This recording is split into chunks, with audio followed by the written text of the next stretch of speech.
Welcome. Today we are taking on a film that isn't just a classic, but really a monumental piece of cultural history. Right. The 1975 psychological comedy drama One Flew Over the Cuckoo's Nest. It really is. And this film, it stands as one of the great, almost accidental achievements of Hollywood. Our goal here isn't going to be a plot summary. Right. We want to get into the incredible, almost mythical 13-year struggle it took to get this story on screen. We'll look at the casting, the radical production methods, and then its enduring status as this cultural force that really challenged institutional authority. That institutional critique is the absolute bedrock of the story, isn't it? Even if you don't go through the narrative beat by beat, everyone recognizes that core dynamic.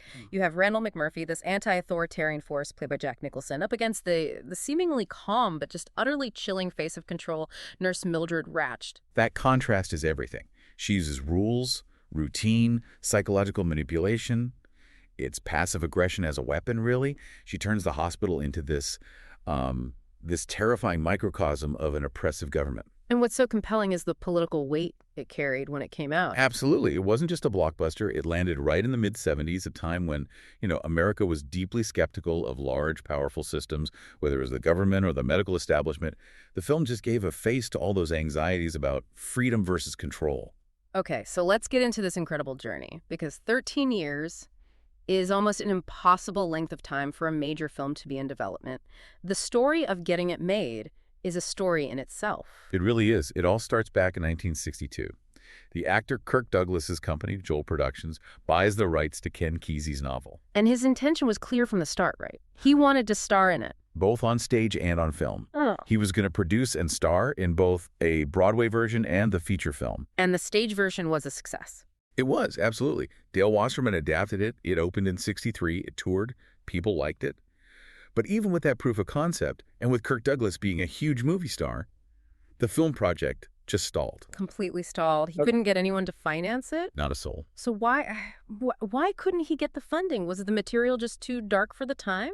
I think it was a combination of things. In the early '60s, a story set in a mental asylum that, makes fun of institutional control and ends with electroshock therapy and lobotomy, that was deeply challenging stuff. Not exactly a crowd pleaser. No. Hollywood wanted lighter things or maybe clear-cut war films, and you have to wonder if the studios also felt Douglas was maybe miscast.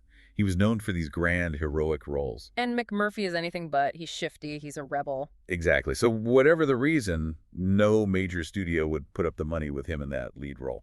But he did make one decision, one really crucial creative choice back then that ended up defining the film a decade later. He did. He met a Czech director, a man named Milos Forman, during a tour of Eastern Europe. And was just blown away by him. So impressed that he hired Forman to direct the film, which at that point was still completely stalled. And that's where geopolitics just completely hijacks the project. Right. Forman was ready to go. But then history intervened. Yeah. In 1968, you have the Warsaw Pact invasion of Czechoslovakia. The end of the Prague Spring. The end of it. And that immediately stopped Forman from working on anything like this. This was the beginning of what they called normalization. Which, for anyone who doesn't know, normalization was not a good thing. It was a massive Soviet-backed crackdown, a reversal of all the artistic and intellectual freedoms they'd been experiencing, heavy censorship, strict surveillance. And Forman, who was already known for his critical films, he was immediately on the radar of the secret police, the STB. The surveillance was total. Huh. Kirk Douglas tried to stay in touch. He even mailed Forman a copy of Kesey's novel so he could prepare. But he never got it. Never even saw it. The STB intercepted everything. Forman was just completely blocked, physically, politically, geographically, from the material. It's an irony that, perfectly mirrors the film's own theme of the system just suffocating the individual. And they just lost contact completely for years. Completely. So while all this is happening, Kirk Douglas is getting older. The McMurphy role is looking less and less viable for him. And in 1971, the project gets passed down a generation. To his son, Michael Douglas. He convinced his father to let him take a shot at producing it. And Michael Douglas's motivation was different, wasn't it? It was very political for him. It was. He'd grown up in the '60s. He was involved in student activism at UC Santa Barbara. The book's central theme of one man against the system, it spoke directly to that anti-establishment feeling of the early '70s. So for him, it wasn't just a passion project. It was a political statement. It absolutely was. But even with that new energy, The money was still a problem. The funding hurdles were still there. It just shows how hard independent filmmaking was at the time. It does. Initial option fell through, and then finally, in March of '73, it gets some real traction. Michael Douglas partners with a man named Saul Zaentz. The music mogul. Right. He ran Fantasy Records, and they made this film the very first project for Fantasy's brand new film division. And that was what finally brought in the crucial independent money they needed. And having that independence was so important because it led directly to that famous conflict with the author, Ken Kesey. Yes.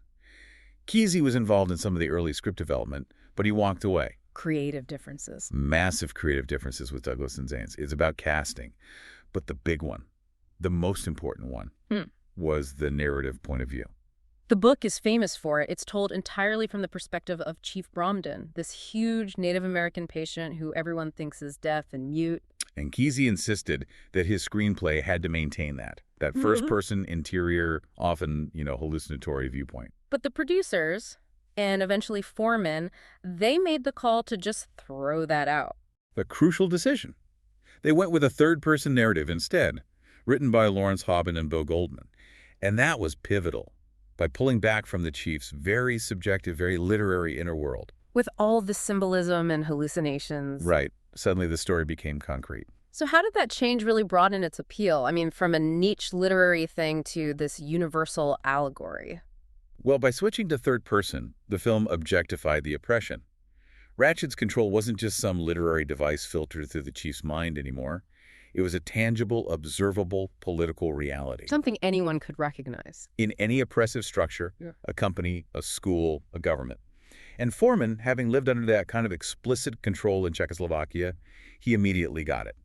He could fill that third-person view with the authentic feeling of life under an authoritarian system. That's what made the film resonate globally as this allegory about the fight for freedom.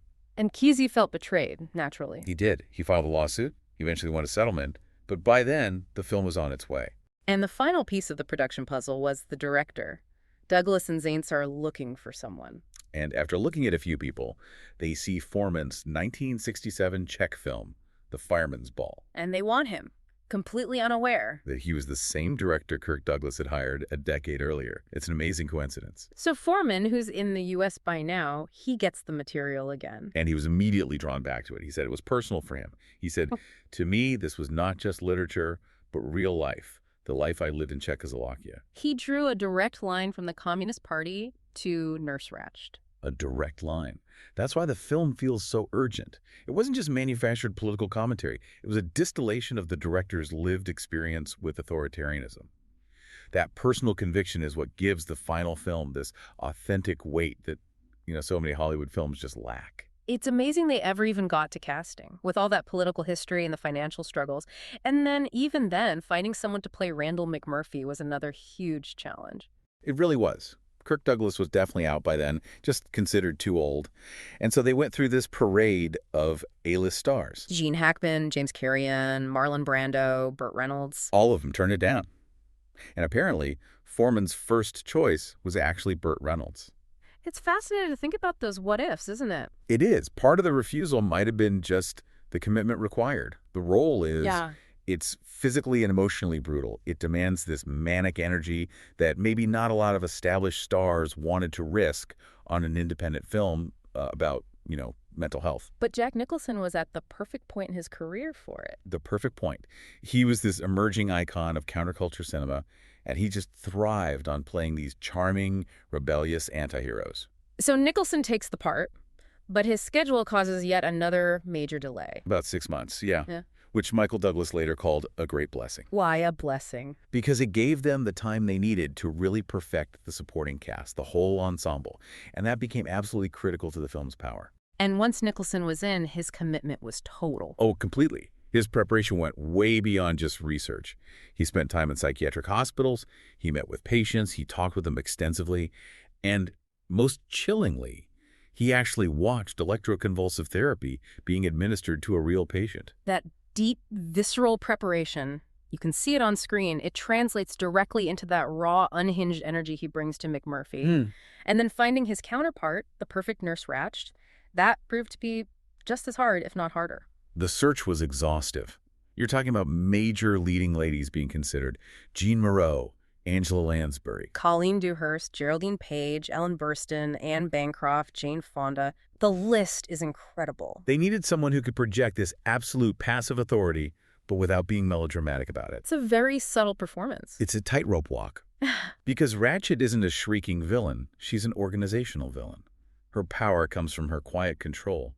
Lily Tomlin was actually cast first. I didn't know that. Yeah, but then Forman saw Louise Fletcher in a Robert Altman film, Thieves Like Us, and became intrigued. Fletcher had to lobby hard for the part. She spent a whole year, had 4 or 5 meetings with the producers and Forman before she finally got the role. And Tomlin then left to take the part Fletcher was originally offered in Nashville. Exactly. And the casting of this central conflict, it also really highlights the sharp economic reality of 70s independent film. It does. Nicholson, as the star, he got an enormous salary. But Louise Fletcher, who was on set for 11 grueling weeks, playing one of the most iconic villains in cinema history, she recalled grossing only about $10,000 for the whole job. That's an incredible disparity. It really underscores the financial risks the supporting cast were taking. But those risks delivered this unparalleled ensemble. Danny DeVito was the very first person cast. He was reprising his role as Martini from the off-Broadway play, so he brought this little bit of continuity to the production. And the film was just this launch pad for so much new talent. Christopher Lloyd, a stage actor, made his film debut as Max Tabor. In Brad Dourif. His performance as Billy Bibbit earned him huge recognition. Michael Douglas had even considered playing Billy Bibbit himself, hadn't he? He had, but Dourif's audition was reportedly so powerful that it just convinced him on the spot.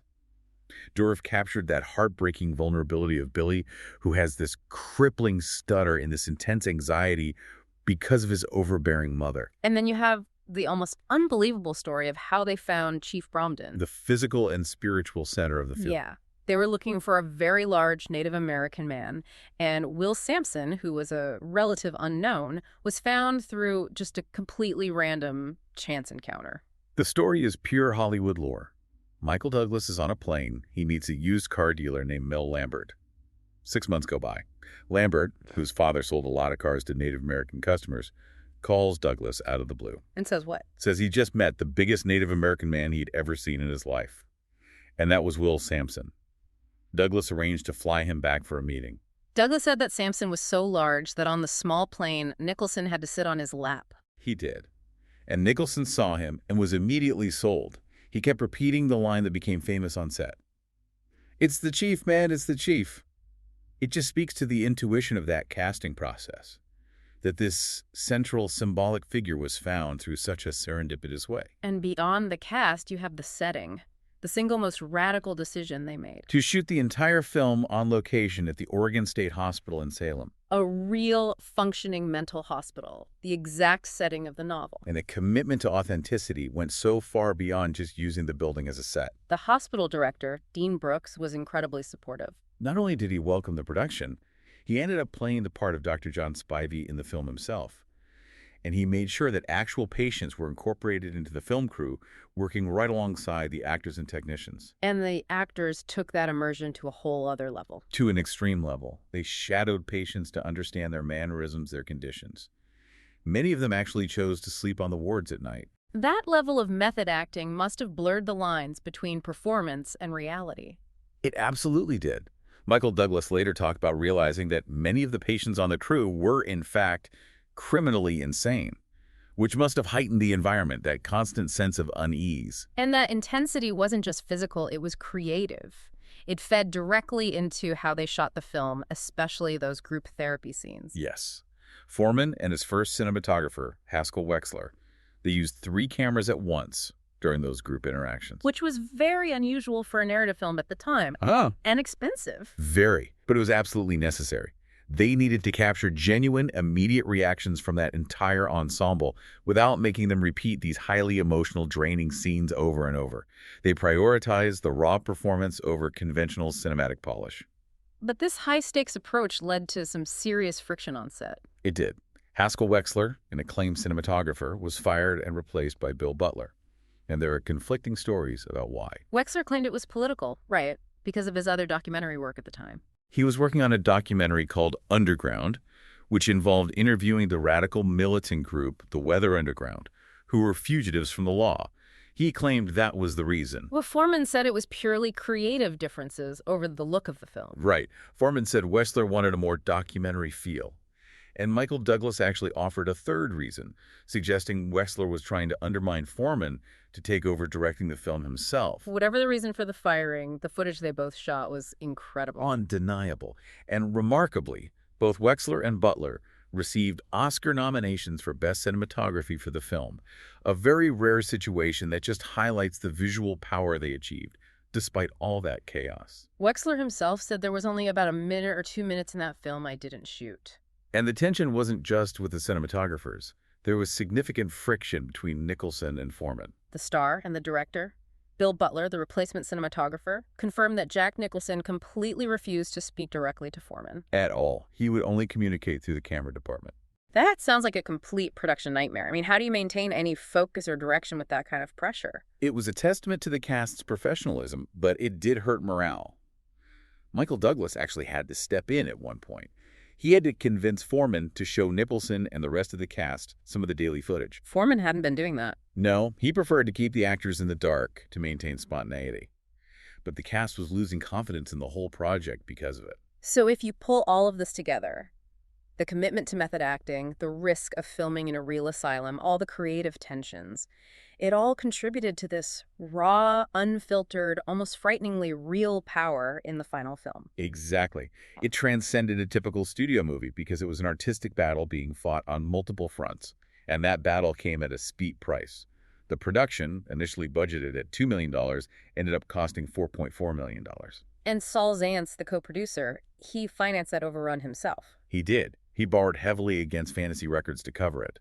That financial gamble just raises the stakes on the whole enterprise even higher. So after all that drama, all that expense, and after many studios had turned down distributing it, United Artists finally releases the film on November 19th, 1975. What was the reception like? It was immediate proof that all those artistic risks paid off commercially. The film became the second highest grossing film released in 1975 in the U.S. and Canada. And because it came out so late in the year, most of its revenue was actually in 1976. Which made it the highest grossing film for that entire calendar year. Worldwide, it brought in a staggering $163.3 million. At the time, it was the highest grossing film United Artists had ever distributed. That kind of commercial success, paired with the social themes, it made it an instant phenomenon. And the critical awards, they were historic. We have to talk about the Big Five achievement at the Academy Award. It swept every single major category. Best Picture, Best Director for Milos Forman, Best Actor for Jack Nicholson, Best Actress for Louise Fletcher, and Best Adapted Screenplay. Winning all 5 of those is incredibly rare. It was only the second film in Oscar history to do it, after it happened one night in 1934. And the only one since has been The Silence of the Lambs. So it instantly cemented its place in cinema history. It legitimized these politically challenging, independently made dramas. And it wasn't just the Oscars. It swept the Golden Globes, the BAFTAs. Brad Dourif, for his role as Billy Bibbit, he was recognized early on, winning the Golden Globes for New Star of the Year for that devastating performance. But it's important to remember that this kind of success doesn't always mean universal critical praise right away. No, we need that balanced context. Some major critics, while they acknowledged the brilliance of the performances, they had some initial reservations about the film's structure and its message. Roger Ebert, for instance. In his first review, he said the film was so good in so many of its parts, but he felt it sometimes insisted on making larger points, that the raw humanity of the characters got a bit buried under the film's big political statement. And that reaction really speaks to the film's genre ambiguity. Is it a black comedy? Is it a profound social tragedy? Vincent Canby at the New York Times touched on that. He called it a comedy that can't quite support its tragic conclusion.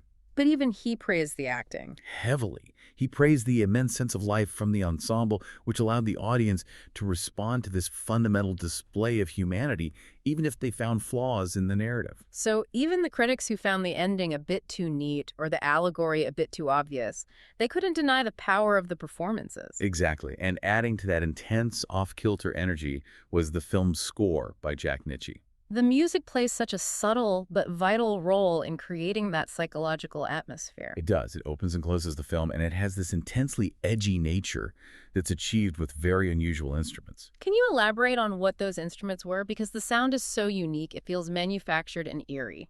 The central, disturbing sound was created using an eerie bowed saw, which produces this high-pitched, wailing, deeply unsettling tone, almost like a human cry of distress. They also used amplified wine glasses. These unique acoustic sounds were designed to underscore the psychological trauma, that sense of clinical unease. It provides this backdrop of subtle, non-traditional dissonance that just perfectly matches the film's setting. It does. It captures that feeling that something is slightly off, even in the calm moments. And finally, we have to circle back to the author. Despite all this unprecedented success, both commercial and critical, Ken Kesey never changed his mind about the film. He was completely consistent in his dislike for it. His issues came directly from those creative changes, especially abandoning Chief Bromden's point of view. He felt the film lost the interior, mystical quality of the novel and just became a straightforward anti-establishment story. And he famously refused to ever watch the completed film. He stood firm on his decision to disown the adaptation, which is such a dramatic contrast to its public reception. So connecting all this history to today, the film's legacy continues to echo decades later. It's given us these powerful, often conflicting symbols of defiance and institutional cruelty. And we have to pause here to address the most profound tragedy of the film, the fate of Billy Bibbit. Billy Bibbit, played with such devastating vulnerability by Brad Dourif. He really represents the ultimate institutional victim. He's young, he's anxiety-ridden, crippled by his stutter, which comes from the oppressive authority of his mother. And his brief moment of liberation, when he loses his stutter after spending the night with Candy, that's just instantly crushed by Nurse Ratched. That moment is agonizing to watch. She doesn't yell, she doesn't physically hurt him, she simply threatens to tell his mother what he did. It's a chilling weaponization of the system and of his deepest psychological vulnerabilities. And he completely shatters. He immediately reverts to that childhood stutter, and it symbolizes the system's ability to just regress and destroy any hard-won personal progress. Exactly. And his suicide, slitting his throat with broken glass, it's not an act of rebellion, it's a final, tragic surrender. And that devastating outcome is the catalyst for McMurphy's violent attack on Ratched and then his own eventual lobotomy. It's what makes the cruelty of that institutional authority feel so palpable and so unforgivable to the audience. And yet somehow, the film manages to end on a note that's often seen as triumphant. It does. Michael Douglas, reflecting on the film in 2025, he attributed its lasting success to that on-screen camaraderie of the cast, but also to the very positive note the film ends on. Which is Chief Bromden's escape. Chief Bromden ripping that heavy hydrotherapy fountain right off its base, using it to smash through the window and escaping. That final sequence is iconic. It's vital to the film's enduring message. The chief, who had been pretending to be deaf and mute, he reveals he was capable of speaking and hearing all along, showing that the system hadn't broken his mind, it had only suppressed it. And his escape is this monumental act of defiance that McMurphy, in his madness, couldn't achieve. He carries that spirit of freedom out into the countryside. That image of breaking physical and psychological chains is what allows the film to resonate as an affirmation of resistance despite McMurphy's sacrifice. And the film's lasting recognition really reflects that cultural power. In 1993, it was selected for preservation in the U.S. National Film Registry, confirming its status as culturally, historically, or aesthetically significant. And its global stature is also continually recognized. The BBC included it in their 100 Greatest American Films list in 2015. But maybe the most enduring legacy belongs to the film's antagonist. Nurse Ratched has been cemented as the face of cinematic villainy. She was named the American Film Institute's #5 villain of all time. And that ranking, it's not for a flashy, over-the-top performance. It speaks to the insidious power of Louise Fletcher's portrayal. She really redefined the female villain archetype. Yeah. Before Ratched, a lot of prominent female villains were overtly sexualized or crazed or just monstrous. Ratched is different. She's cool, she's calculating, she's bureaucratic. Her villainy comes from her dedication to systemic control and emotional sadism, not theatrical malice. She weaponizes quiet authority. And professionalism. She represents the danger of institutional rigidity itself. and she became this powerful symbol for anyone who's felt powerless under a rigid administrative system. And that character is so powerful that her backstory became fertile ground for more stories, leading to the TV series Ratched. Exactly. Expanding her mythology decades after the film's release. And the film's influence just stretches so broadly into modern media, it's constantly being referenced and parodied. A great example that ties directly back to the original production is that episode of It's Always Sunny in Philadelphia. Yes. The episode Sweet D Has a Heart Attack. It features a subplot that directly parodies the asylum setting and the characters, and what makes it so significant is that Danny DeVito, who played Martini in the original film, is a star on that show. And his character, Frank Reynolds, takes part in a subplot that mirrors the original film. He even interacts with a character named Martini, a nod to his own original role. And crucially, the episode also features Tim Sampson, the son of the original Chief Bromden actor Will Sampson, playing the chief in the parody.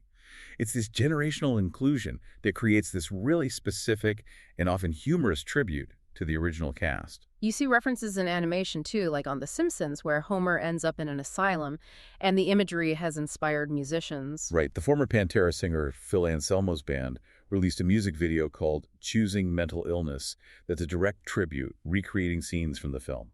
But perhaps the most complex and lasting cultural effect is its impact on the public's perception of psychiatric treatments, specifically electroconvulsive therapy, or ECT. That depiction in the film is brutally memorable.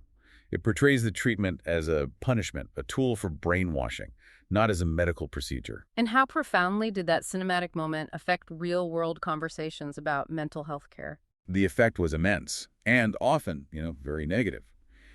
The film cemented this public fear of ECT that persists today, long after the procedure's methods have been modernized and refined. There's a direct reference to this in the Broadway musical Next to Normal. There is. The main character, Diana, has a song where she expresses a deep feel of receiving ECT, specifically because of how it was shown in One Flew Over the Cuckoo's Nest. It's a perfect illustration of how a piece of fiction can shape and solidify public misconceptions about medical science for decades. It's a challenging thought. The film was this necessary warning against institutional abuse, but in doing so, it inadvertently created a lasting stigma around treatments that can be effective for people with severe mental illness. Exactly. And that complex relationship between necessary social critique and medical accuracy remains one of the film's most nuanced and most debated legacies. This film really is a definitive study of how art can capture a cultural moment.